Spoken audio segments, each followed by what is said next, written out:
May sasagutin tayong tanong regarding sa setup or sa fishing reel. At ito yung tanong, newbie lang. Thank you, Master. Nagpapasalamat siya dahil napanood niya yung ating video na naglagay tayo or paano tayo maglagay ng fishing line dun sa ating fishing reel. Tanong ko lang, if maximum drag ng reel mo is 3 kg lang, pwede bang i-change yung line mo? So, pwede namang i-change ang line, pero nakadepende ang pagpapalit natin ng line dun sa setup na gagamitin natin.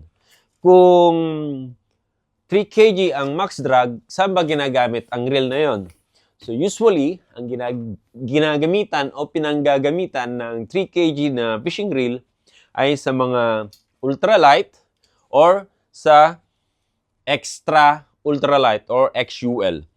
Meron tayo rito na reel, 500 series, at ang max drag nito ay 2.5 kg.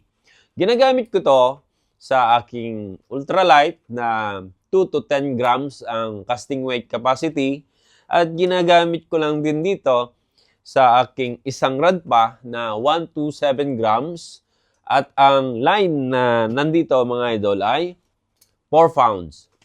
At plano ko tong palitan at gawin kong 6 pounds yung kanyang main line. So hanggang 6 pounds lang yung pwede kong ilagay.